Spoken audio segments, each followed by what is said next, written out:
Working journalist union వారు నన్ను ఆహ్వానించినందుకు మనస్ఫూర్తిగా మీకు ధన్యవాదాలు తెలియజేస్తున్నాను. మై అపాలజీస్, లేట్గా రావడం సారీ. ఎలక్షన్ సమయంలో కొన్ని ఎమర్జెన్సీ కారణాల వల్ల లేట్ అయినా. నా గొంతు బాగలేదు కాబట్టి నేను కొద్దిగా సాఫ్ట్గా మాట్లాడతాను, తక్కువ మాట్లాడతాను. మిత్రులారా, ఈరోజు తెలంగాణలో జరుగుతున్న ఎన్నికలు ఒక చారిత్రాత్మక సందర్భంగా మనందరికీ తెలిసిన విషయం. కొంత హిస్టారికల్ పర్స్పెక్టివ్ చూసుకుంటే తెలంగాణ రాష్ట్రంలోని, తెలంగాణ సమాజంలోని అన్ని వర్గాల ప్రజలు కొన్ని దశాబ్దాలుగా తెలంగాణ రాష్ట్రం వస్తే మా జీవితాలు బాగుపడతాయనే ఉద్దేశంతో, లక్ష్యంతో స్వాతంత్ర ఉద్యమంత స్ఫూర్తితో తెలంగాణ ఉద్యమంలో పాల్గొన్నారు. దీంట్లో ప్రముఖ పాత్ర పోషించింది జర్నలిస్టులే.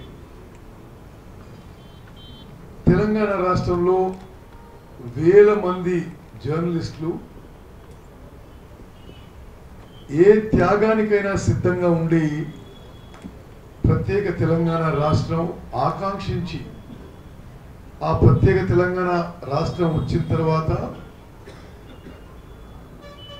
మొత్తం తెలంగాణ సమాజం బాగుపడుతుందని, దాంట్లో భాగంగా జర్నలిస్టులు కూడా బాగుపడుతుందని చెప్పి ఆలోచన చేసిన మాట ఇది మనందరికీ తెలుసు. ఎక్కువ మోసపోయింది బహుశా జర్నలిస్టులే. సమాజంలో ఇంత ప్రముఖ పాత్ర పోషిస్తూ ఇంత కీలక క్రియాశీలక రోల్లో ఉన్న మిమ్మల్నే మోసం చేసే ధైర్యం చేసిండు కేసీఆర్ అంటే గొంతు లేని చాలా మంది తెలంగాణ సమాజంలో వర్గాల సంగతి ఏమైందో ఒక్కసారి ఆలోచన చేద్దాం. ఇంత నిస్సిగ్గుగా, ఇంత నిర్లజ్జగా, ఇంత చీట్గా, ఒక లయర్గా, ఒక అబద్ధాల కూరగా, ఒక మోసగాడిగా స్వతంత్ర భారతదేశంలో ఏ రాజకీయ నాయకుడు ప్రజా జీవితంలో ఎవరు వివరించకపోయినొచ్చు.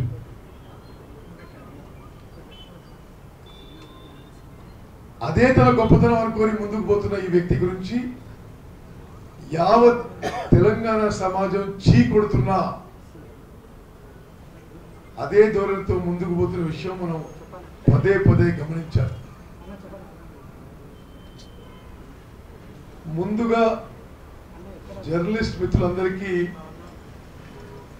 నేను ఒక ప్రత్యేకంగా మీ యూనియన్కి నేను ప్రత్యేక అభినందన తెలియజేస్తున్నాను. పత్రికా స్వేచ్ఛ కోసం, విలేకరుల హక్కుల కోసం మీరు చేస్తున్న పోరాటం అభినందనీయం. ఈరోజు ప్రతిపక్షంలో, రేపు ప్రభుత్వంలో 100% మేము ఎంబడి ఉంటామని చెప్పి మాత్రం నేను మాటిస్తున్నాను. మీరు ఏ విషయంలో చూడండి, హైదరాబాద్లో ఏర్పడ్డ ఏ జర్నలిస్ట్ కాలనీ అయినా మొదలుపెట్టింది కాంగ్రెస్ పార్టీ. ఎవరు ముఖ్యమంత్రి అయింది ఇంపార్టెంట్ కాదు, కాంగ్రెస్ ప్రభుత్వాల్లోనే జరిగింది. ఎందుకు కేసీఆర్ ఇచ్చిన మాట నిలబెట్టుకోలేదో ఒకసారి మనం ఆలోచన చేసుకోవాలి. ఎందుకంటే నిర్లక్ష్యం, లెక్కలేనితనం, గర్వం, అహంకారం, కళ్ళు నెత్తికెక్కిన వ్యవహారం. ఎవరు అంటే లెక్కలేదు. నేను ఒక సందర్భం చెప్తా. నా అనేక పర్యటనలో నేను వరంగల్ పోయినప్పుడు ఆడ జర్నలిస్టులు ధర్నాలో కూర్చున్నారు. చాలా వారాల పాటు కూర్చొని ఉన్నారు. వాళ్ళు ఒక వీడియో ప్లే చేసిండ్రు, కేసీఆర్ మాటలు. అసలు ఆ వీడియో చూసి 2 బెడ్రూమ్ కాదు, 3 బెడ్రూమ్ హౌస్, ఒక గేటెడ్ కమ్యూనిటీ, ముందు వెనుక చెట్లు, అసలు ఆయన మాట్లాడి నవ్వాళ్ళు ఏడవాళ్ళు అర్థం కాదు. అదే ధోరణిలో, అదే రీతిలో, అదే వ్యవహార శైలిలో మొత్తం తెలంగాణ మోసం చేశారు. ముందుగా నేను మీకు చెప్పాలి, తెలంగాణ రాష్ట్రం ఏర్పాటులో నాది వ్యక్తిగతంగా కూడా కొంత పాత్ర ఉన్నది. మనందరి ప్రియతమ నాయకురాలు సోనియా గాంధీ గారి ఈ తెలంగాణ విషయంలో కొంత వారితో మాట్లాడి వారు కూడా కన్సల్ట్ చేసిన వ్యక్తుల్లో ఒకరిని నేను. ఒక్కసారి మనం చరిత్ర వెనక్కి పోయి ఆలోచన చేస్తే తెలంగాణ రాష్ట్రం ఏర్పడడం ఎంత కష్టతరం ఒకసారి గుర్తు చేసుకోవాలి. ఆనాడు ఉమ్మడి ఆంధ్రప్రదేశ్లో ఎంతమంది వ్యతిరేకించారు, హైదరాబాద్ గురించి ఎన్ని వాదనలు నిలబడ్డాయి.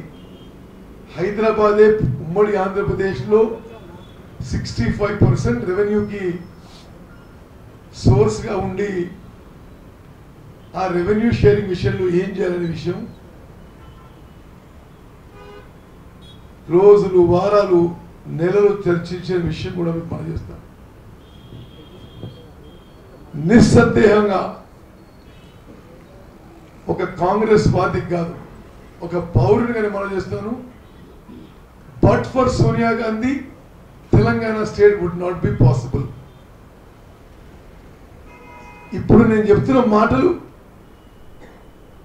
ఈ మాటలు ఈ తగుల్బాజీ కేసీఆర్ కూడా అన్నాడు తెలంగాణ వచ్చిన తర్వాత. But for Sonia Gandhi Telangana would not have been possible అని ఒక నేషనల్ టీవీ ఛానల్ ఇంటర్వ్యూలో అన్నాడు, ఆన్ రికార్డ్. మనం సాంకేతికంగా కూడా ఆలోచన చేసిన లోక్సభలో 542 మంది సభ్యులు ఉంటే ఒకే ఒక సభ్యుడు కేసీఆర్. వాళ్ళ పార్టీ టికెట్ మీద గెలిచిన విజయశాంతి కూడా అప్పటికే కాంగ్రెస్ లో చేయలేదు. రాజ్యసభలో 295 మంది సభ్యులు ఉంటే ఒక్క సభ్యుడు లేరు. ఎవరు ఎంత వ్యతిరేకించినా కేవలం ఇచ్చిన మాట నిలబెట్టుకోవాలి, తెలంగాణ ప్రజల ఆకాంక్ష నెరవేర్చాలి. తెలంగాణలో ఎంతో మంది అమాయక యువకులు ఆత్మ బలిదానం చేసుకుంటున్నారు. ఈ సమస్యకు ఒక శాశ్వత పరిష్కారం అని చెప్పి పెద్ద ఎత్తున త్యాగం చేయాల్సి వస్తుంది అని తెలిసినా కేవలం సోనియా గాంధీ గారి దృఢ సంకల్పం, వారి పట్టుదల, వారి నిజాయితీ, వారి గొప్ప గుణమే కారణం అని చెప్పి నేను ఇన్నర్ సర్కిల్లో మొత్తం ఈవెంట్స్ వాచ్ చేసిన వ్యక్తి కూడా మనం చేస్తాం.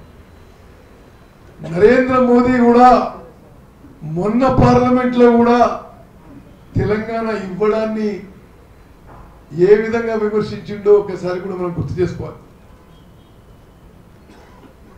తెలంగాణని బిట్టర్గా అపోజ్ చేసిన ఎంఐఎం ఇప్పుడు కేసీఆర్ కి అత్యంత సన్నిహిత మిత్రుడు. తెలంగాణ ఇచ్చిన వాళ్ళని ఏ విధంగా మాట్లాడుతుండో ఒక్కసారి యావత్ తెలంగాణ సమాజంలో ఆలోచన చేసుకోవాలని చెప్పి మేము విజ్ఞప్తి చేస్తున్నాం. తెలంగాణ ఇవ్వడం ఎంత కష్టతరమైన కాంగ్రెస్ పార్టీ సోనియా గాంధీ గారి వల్ల తెలంగాణ వచ్చిన విషయం ఒక్కసారి మనం గుర్తు చేసుకుందాం. సారీ, నాకు గుర్తు బాలేదు. తెలంగాణ రాష్ట్రం వచ్చిన రోజు హైదరాబాద్ విషయంలో జరిగిన చర్చల్లో నేను భాగస్వామిని. మీరు అందరికి గుర్తు చేస్తున్నాను, ఆనాటి కేంద్ర ప్రభుత్వం అఫీషియల్గా సెంట్రల్ గవర్నమెంట్ జరిగిన చర్చల్లో కాంగ్రెస్ పార్టీ అఫీషియల్ ప్రతినిధి నేను.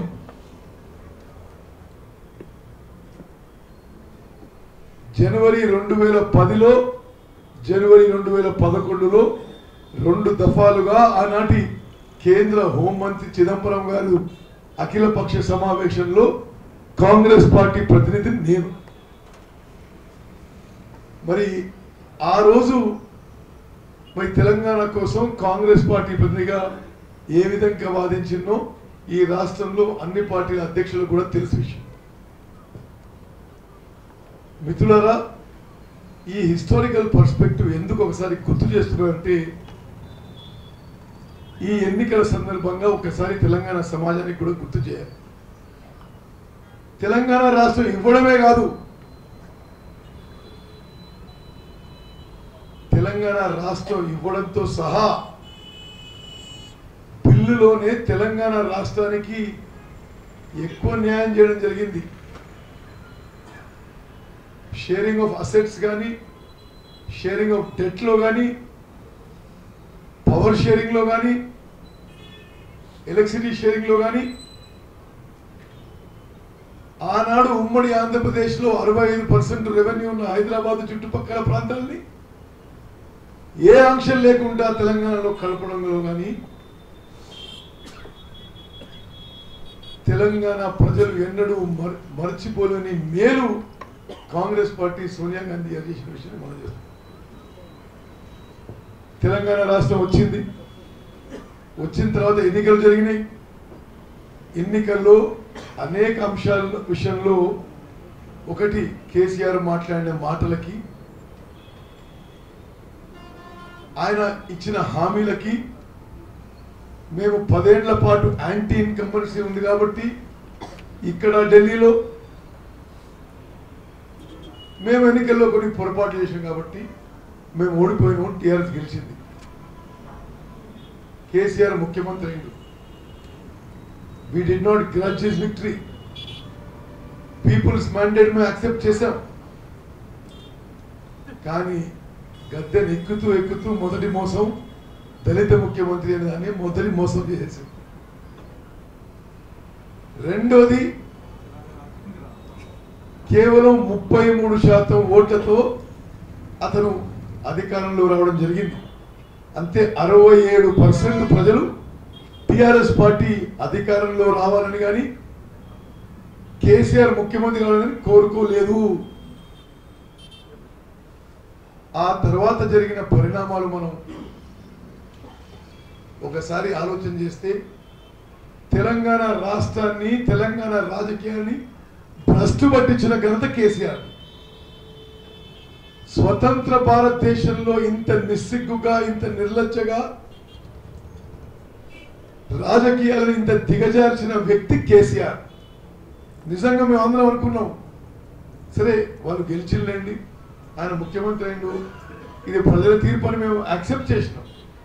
కానీ ఏ విధంగానైతే ఒకటి మొదటి మోసం దళిత ముఖ్యమంత్రి అని చెప్పి అసలు సిగ్గు లేకుండా కుర్చీలో కూర్చొని దాన్ని మరి సమర్థించుకోవడం. రెండోది పూర్తిగా అసలు శాశ్వతంగా తెలంగాణలో రాజకీయ విలువలు కుప్పకూలిపోయే విధంగా సర్పంచులు, ఎంపీటీసీలు, జెడ్పీటీసీల నుంచి మొదలు పెడితే ఎమ్మెల్యేలు, ఎమ్మెల్సీలు, ఎంపీల వరకు కూడా కొనుక్కున్న ఘనత ఈయనకి దక్కింది. శాసనసభ స్పీకర్ని, శాసన మండలి చైర్మన్ పదవులని గౌరవం లేకుండా చేసిండు. ఇది మనకే కాదు, శాశ్వతంగా తెలంగాణలో పూర్తిగా ప్రజాస్వామ్య విలువలకి, పొలిటికల్ స్టాండర్డ్స్కి, మొరాలిటీకి గొడ్డలి పెట్టు. అది కూడా నిస్సిగ్గుగా తెలంగాణ ప్రజలు నిశ్శబ్దంగా గమనించారు. ఆ తర్వాత మీడియాపై దాడి. దీనికి వెనక్కిపోతే పొలిటికల్ సిస్టమ్స్ లో ఈ దేశంలో కొంత కరప్షన్ అన్నమాట వాస్తవం. కానీ KCR has taken corruption to the highest level in India. ఒక ఎంపీకి పిలిచి నీకు ఈ కాంట్రాక్ట్ ఇస్తా, ఒక ఎమ్మెల్యేకి పిలిచి ఈ కాంట్రాక్టర్ చెప్తున్నా వాడు అడ్డగోలు రేటు పెట్టుకుంటాడు, నీకు ఇంత అమౌంట్ ఇస్తాడు. ఇంత దిగజారి పరిదగించి తెలంగాణ ప్రజలని మోసం చేసింది మరొకడు లేడు. after his assault on all forms of parliamentary democracy, మీడియాపై బెదిరింపులు, నిషేధాలు, ప్రలోభాలు. మీ అందరికీ తెలుసు గతంలో ఏ విధంగా Congress party may not be perfect, Congress governments may not have been perfect, but always democratic institutions ని గౌరవించాం. ప్రత్యేకంగా మీడియాకు ఒక ప్రత్యేక స్థానం ఉండేది. చిన్న విలేకరైనా పెద్ద ఇంటినైనా గత కాంగ్రెస్ ప్రభుత్వం అధికారంలో ఉన్న ప్రతిపక్షంలో ఉన్న ఒక గౌరవ స్థానం, ఆ జర్నలిజం న్యూట్రాలిటీ ఉండే విధంగా మేము చేసిన విషయం ఒకసారి గుర్తు చేస్తున్నాం. మీకు బరిదగించి కేసీఆర్ వరంగల్లో ఉంటాడు, ఫలానా టీవీ ఛానల్ని నేను 10 కిలోమీటర్ల లోపల దొక్కుతా, ఇంకో టీవీ ఛానల్ ఇంకోటి చేస్తా.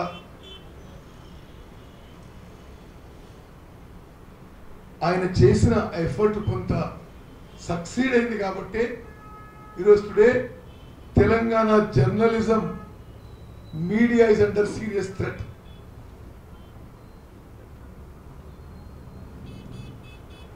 తొక్కిన వాళ్ళని తొక్కడం, వాళ్ళని చూసి తతిమూలకు భయపడడం, తతిమూలకు ప్రలోభ పెట్టడం, ఈ విధంగా అసలు జర్నలిజంకి ఏ విధంగా కేసీఆర్ ప్రవర్తించిండో ఈ క్రిటికల్ టైంలో మనం గుర్తుపెట్టుకోవాలి. లేకపోతే ఈ చారిత్రక సందర్భం, ఈ అవకాశం దాటిపోతే we would have cheated ourselves. మిత్రులారా, ఇప్పుడు మీరు ఎలక్షన్స్ కవరేజ్ చూస్తున్నారు. నాకు నిన్న ఒక neutral observer media person from ఢిల్లీకి ఆయన హోటల్లో కూర్చొని తెలుగులో ఏ టీవీ ఛానల్ సర్ఫింగ్ చేసినా అసలు ఓన్లీ వన్ సైడ్ కవరేజ్, దాని వెనక రహస్యం ఉందే మొదలు విధం మనకు తెలుసు. నేను నిన్న నా కాన్స్టిట్యున్సీలో ఉన్న అద్భుతమైన రోడ్ షో చేసిన, స్వచ్ఛందంగా 30-40 వేలు వచ్చిన రోడ్ షో, ఊహించని స్పందన. కానీ ఏ టీవీ ఛానల్ కూడా బహుశా పాసింగ్ తప్పితే కవర్ చేసే అవకాశం లేకుండే. బికాస్ నేను ఎవరిని తప్పడం లేదు, మనందరం, our whole society, hour existence in threat. మన ఉనికి కోసం మనం పోరాడాల్సిన సమయం వచ్చింది. ఈ సందర్భం పాస్ అయితే దుర్మార్గులు మళ్ళీ అందరం ఎక్కితే ఇక తెలంగాణలో సామాన్య పౌరులు నార్మల్గా బతకడం కష్టము. నేను జస్ట్ 1 minute అతను చెప్పిన మాటలు, చేసిన విషయాలు మీకు చెప్తే, ఏ మాట మీద కూడా నిలబడాలని మినిమం ఇంకిత జ్ఞానం, సిగ్గున్న వ్యక్తి కాదు కేసీఆర్. ఒక మాట చెప్తే మనం నార్మల్గా ఏ స్థాయిలో ఉన్నా అరే మాట చెప్పినాం కదా నిలబెట్టుకోవాలన్నా అని మనుషుల్లో ఒక సాధారణ ఫీలింగ్, అటువంటి మనిషి కాదు కేసీఆర్. సపరేట్ తెలంగాణ కాజ్ అనేది ఆయనకి ఆయన కొడుక్కి ఒక మాస్క్, అది ఒక ముకుటం, ఒక ముసుగు. దాని వెనక దాగుంది చాలా గలీజు అధికార దాహం, ధనదాహం. తెలంగాణ కాజు కాదు, తెలంగాణ ప్రజల పట్ల ప్రేమ కాదు. ఇచ్చిన మాట మీద కనీసం అరే మాట ఇచ్చినాం కదా అనే ఒక ఆలోచన కూడా ఉండని వ్యక్తి.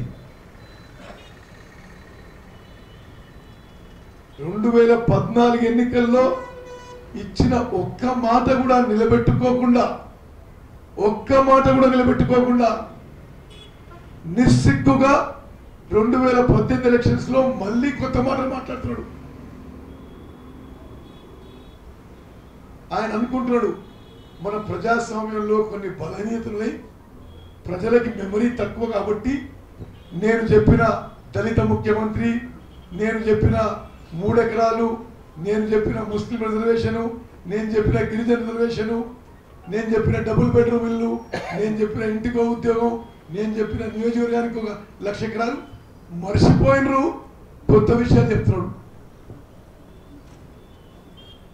ఎంత అబద్ధాల కోరు, ఎంత మోసగాడంటే మేము సంవత్సరం నుంచి కొన్ని విషయాలు చెప్తుంటే నిరుద్యోగ యువతకి 3,000 రూపాయలు నిరుద్యోగ భృతి, పెన్షన్ 1,000 రూపాయలు 2,000 పెంచుతాం, 1,500 3,000 పెంచుతామని మేము ప్రకటించి సంవత్సరం పాటు చెప్తూ వస్తుంటే ఆయన కొడుకు ఎక్కడుంది బడ్జెట్, మొత్తం సౌత్ ఇండియా బడ్జెట్ సరిపోదు అన్న వ్యక్తి అస్సలు ఒక ఆలోచన లేకుండా ఏమీ సిగ్గు లేకుండా అదే విషయాన్ని ప్రకటించి ఇది మా మేనిఫెస్టో ఉంటాడు.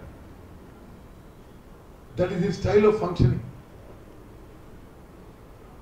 4.5 ఏళ్ల క్రితం చెప్పింది జనం మర్చిపోతారు, ఇప్పుడంతా కొత్త విషయాలు మాట్లాడితే అని చెప్పి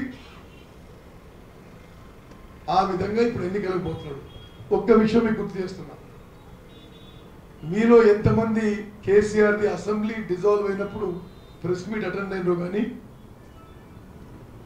అసెంబ్లీ డిజాల్వ్ చేస్తూ ఎన్నికల విషయం మాట్లాడుతూ మీరు ఒకరు ప్రశ్న అడిగిండు ఈ అలయన్సెస్ విషయంలో. ఆయన ఏమన్నాడు, ఆయన జవాబు చెప్తా మీకు. మాకు 80 సీట్లలో 50% పోలింగ్ దాటుతుంది కాబట్టి ఎవడు ఎవరితో పొత్తు పెట్టుకున్నా మాకేం సంబంధం అన్నాడు. I hope you can recollect it. మరి ఆ రోజు ఆ మాటలన్నీ ఆయన ఈ రోజు ఎందుకు వణుకుతున్నాడు? కాంగ్రెస్ పార్టీ అలయన్సెస్ పెట్టుకుంటే పిచ్చి పిచ్చి మాటలు ఎందుకు? నువ్వు డబుల్ బెడ్రూమ్ ఇల్లు కడుతుంటే చంద్రబాబు నాయుడు అడ్డుపడ్డా? నువ్వు దళితులకు 3 ఎకరాలు ఇస్తానంటే చంద్రబాబు నాయుడు అడ్డుపడ్డా? నువ్వు గిరిజనులకి 12% చేస్తానంటే చంద్రబాబు నాయుడు అడ్డుపడ్డా? నువ్వు ముస్లింలకి 12% అంటే చంద్రబాబు నాయుడు అడ్డుపడ్డా?